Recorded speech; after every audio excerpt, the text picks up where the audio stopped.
On today's episode of Let's Explain the Clown Show that is the United States government, let's talk about why crypto Twitter is absolutely losing it over President Joe Biden's proposed tax increases. There's two main parts here. The proposed capital gains tax, putting them the highest they've ever been since 1922. And the real kicker here, the proposed 25% tax on unrealized capital gains. For fuck's sake. Okay, let me explain how insane this is. A little disclaimer here before you come for me. Yes, this tax is proposed for high net worth individuals, but let's talk about how it impacts the average investor and the overall economy. Even if you are a tax the rich kind of person, you need to understand how this would negatively affect economic growth and discourage investing in the United States. So if you're a get back at the rich kind of person, let's talk about you. Let's say you invest in the next 1000x shitcoin on Solana and you make $1 million on paper. But you don't sell and it rug pulls and goes to zero. With this proposed tax, you would owe the government $250,000. That you don't have. That's what tax on unrealized capital gains means. You're taxed on an investment that you haven't even sold yet. I get that example's a bit dramatic, but that's how you could end up with a higher tax bill than any gains that you hold. And on the capital gains part, this would put the combined federal and state capital gains tax at over 50% in many states. In what world should the government take more than half of what you make? I've said it before, money goes where it's treated best. All right, guys, so we got to talk about the woke Biden administration that once again is showing us that wokeness is antithetical to common sense and capitalism, right? Because Biden is proposing a new tax rate proposal to help avoid helping white taxpayers. Because according to him and his woke handlers, capital gains tax being too low disproportionately benefits white taxpayers. So what they're doing is that they are proposing to increase the capital gains tax to an astronomical 44.6%, which is so ridiculous that you have people like 50 Cent that are lashing out at Joe Biden over this proposal. Okay, 50 Cent says, come on now, Joe, think of something else. This is not it. Yes, it's certainly not it. Remember, 50 Cent had a problem with Joe Biden's proposal back in 2020. Okay, he came out and basically said, yeah, I might vote for Trump. Okay, and then you had people like Chelsea Handler go after 50 Cent for basically saying, hey, look, I want to look out for my own best interest. Okay, and these types of tax proposals from Joe Biden is not in the best interest of somebody like 50 Cent, and is also not in the best interest of the American people as a whole, the middle class or the poor. Okay, because the rationale from the woke Biden administration is that, well, low capital gains taxes are racist. The president's 2025 budget proposal plans to raise the capital gains tax rate to 44.6%. Big sigh from Grover. That's the highest rate since its creation in 1922.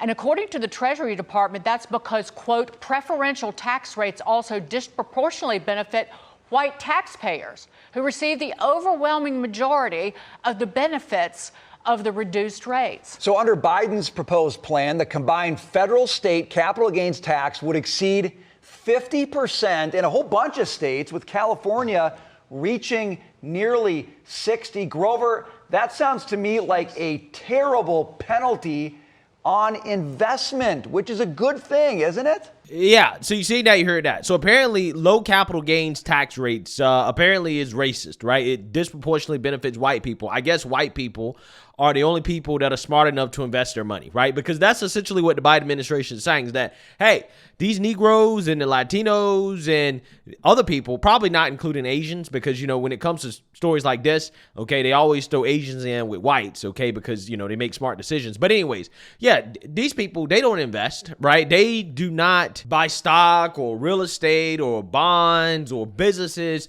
things that, generate capital gains, okay? They don't do that. So therefore, instead of incentivizing people to do so more, okay, in order to build wealth, no, we're actually going to disincentivize it because it's racist, right? That's what we're going to do. Again, it makes absolutely no sense, right? It makes zero sense. And this is just par for the course when it comes to the Biden administration. But I want to tell you guys how ridiculous this policy is, because this is coming as we're getting bad economic numbers, okay? We already know that inflation is not slowing down like they said it would. And now we're getting subpar GDP numbers that indicate that, hey, we are experiencing stagflation, okay? Which means that the economy is not growing the way that it should. And also inflation is rising, which honestly is probably the worst situation that you can be in, okay? Outside of being in an official recession or a depression, the last thing you really want is stagflation. And it seems like that is where the economy is headed going into the election. And again, terrible news for Joe Biden. Instead of proposing economic policies that will help the economy grow, Biden proposes economic policies that are going to make the situation worse. Because I got to tell you guys, if we had a 44% capital gains tax rate, okay, let's say even if it's just on the so-called rich, right, people that make $1 million and above, you know why the middle class and the poor would be affected? Well, the reason why is because when it comes to the retirement savings of the middle class and the poor, a lot of people are saving money through their 401k. A lot of people's 401ks are invested in the market. Or at very least it should be for the most part, unless you are nearing retirement, then you should probably shift to more income focused and more stable assets that aren't going to fluctuate in value too much, but bring in income that you need to survive in retirement. But anyways, what will happen is if we had a 44.6% capital gains tax rate, if that passed, there would be an immediate stock market crash, okay, which would negatively affect a lot of people's retirement, okay? It just would, because investors would flee to cash. They would actually realize those gains while they can still pay the taxes on those gains at a lower tax rate. That would happen immediately. Also, combine that with the fact that Biden is proposing an even more ridiculous, I think 25% unrealized capital gains tax, which is basically paying taxes on assets that you didn't sell, right? On money that you don't have. A ludicrous policy, to say the least. These are the type of proposals coming out of the Biden administration, right? This is the type of Looney Tunes policies that the Biden administration is pushing on this country, okay? These are policies that will put this country in an economic disaster. No doubt. Absolutely no doubt. So I want people to understand these policies that are designed to tax the rich and to make the rich pay their fair share, which, by the way, I mean, I think the top 1% pays 40% of the taxes. Okay. But anyways, they actually end up hurting everybody. Right. And, you know, this is one of the things that they don't really tell you is that when you take money out of the hands of people who allocate capital the most efficiently, that ultimately ends up damaging the country as a whole, because basically you're taking that money. The government is getting the money. The government, we all know, is not very efficient. They aren't good at allocating capital because they end up taking that capital that should be going to the most productive among us, and they give it to the least productive among us, aka the people that don't want to work, the people that are lazy and contribute the least to the system. Okay, that's how the government tends to work, right? And that results in a disaster, okay? It really does. So without further ado, I want to react to this news clip here about bidenomics, okay, and the fact that it is an absolute disaster. Michael Faulkner, this was, I guess, unexpectedly poor report, much lower growth. I mean, Atlanta Fed GDP tracker was 2.9. The actual number came in at 1.6. And the inflation numbers came much higher than expected. You got a 3.7% core PCE deflator. It's the worst of both worlds, Faulkner. What's going on here? Yeah, so what's going on here, again, is stagflation. So you have GDP growing slower than expected, but you have inflation rising higher than expected. So again, you have the economy growing not as fast as it should be growing, and then you have inflation, aka the cost of goods and services, going up faster than expected, which again results in a disaster. Yeah, it really is. But as you said, Larry, this is Bidenomics in action. When you take money, borrow money from abroad, send it out to consumers and tell them to go spend the money. First of all, what we saw is that a lot of it was spent on imported goods. So that's where some of the shock in the report came from, is that the imports number rose so much. But second is that they keep undermining the ability of producers to generate things here domestically.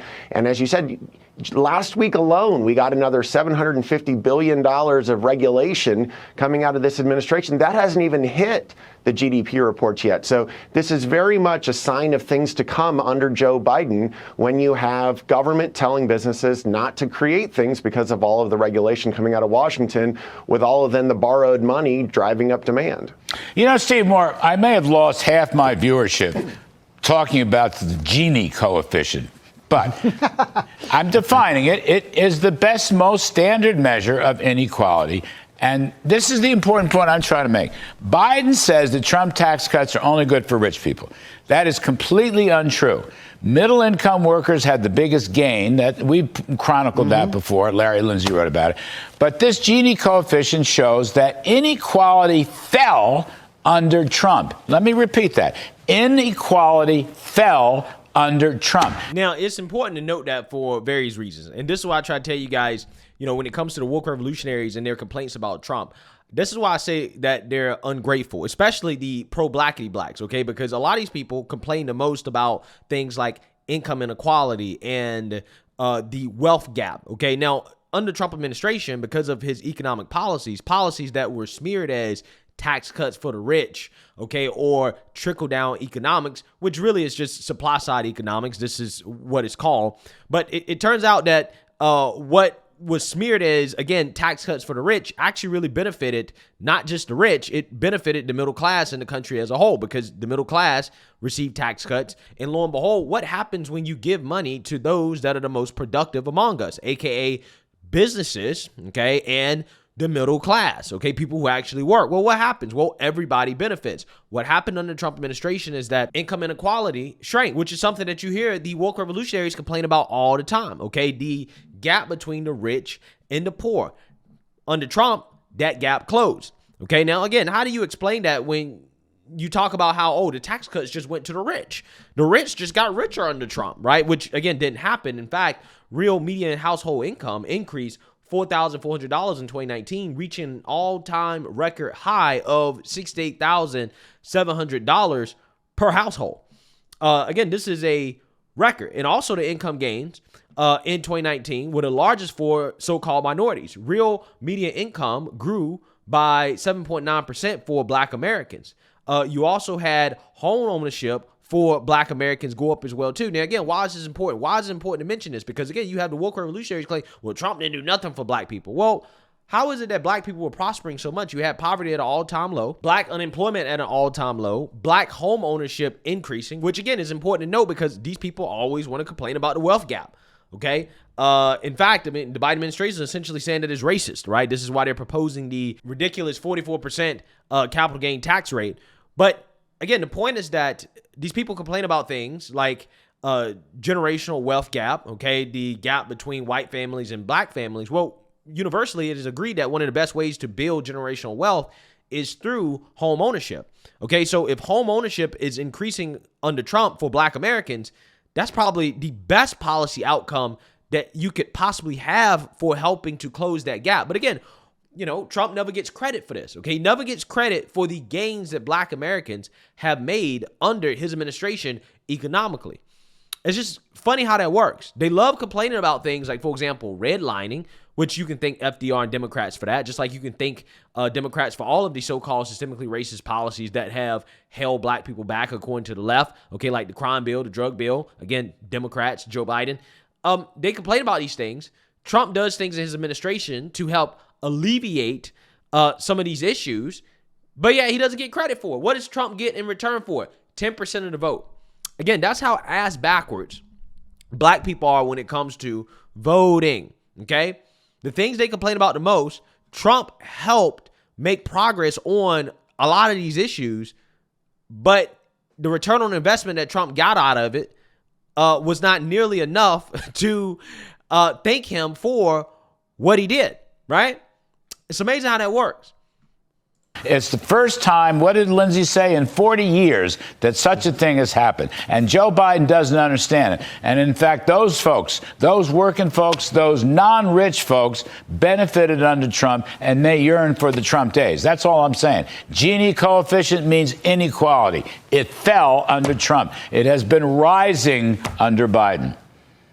Yeah, exactly the opposite of what Joe Biden says. He keeps talking about a middle-out expansion. No, this has been a middle squeeze we've seen. The number I like to use on your show, because it's true and it comes from the Census Bureau, is a real $6,000 per household increase in income under Trump. That's a giant number, $6,000 of additional purchasing power. It's down by about $2,000 under Biden. I agree with Michael. I mean, why would we expect growth? I'm surprised we're even going to get 1.6, frankly. I mean, where's the growth going to come from when you got higher taxes? Michael is right. Now the burden of regulations each year is about $3 trillion on top of, $5-6 trillion of taxes. And you've got all of these anti-business regs coming out, one after another after another. We can't even keep track of them. They're coming out, up so rapidly. So one other point, Larry, when you have inflation that's running at, what was the number, about 3.6, 3.7%,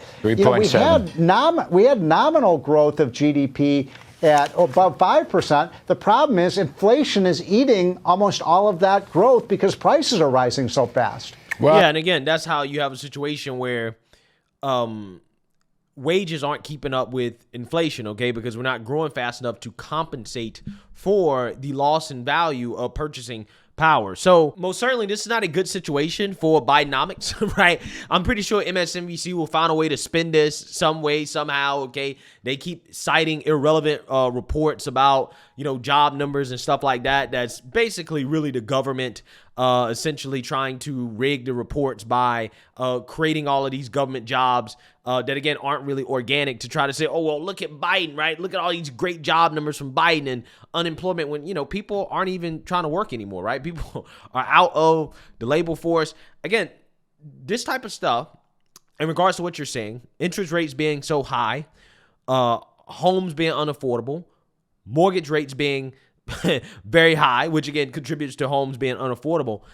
This is a result of Democrat policies. It really is. This is a result of overspending and overregulation. Now, again, they try to tell you when it comes to so-called trickle-down economics, what will happen is that, the rich would get richer and the poor would get poorer and things would be a disaster for everybody except the rich.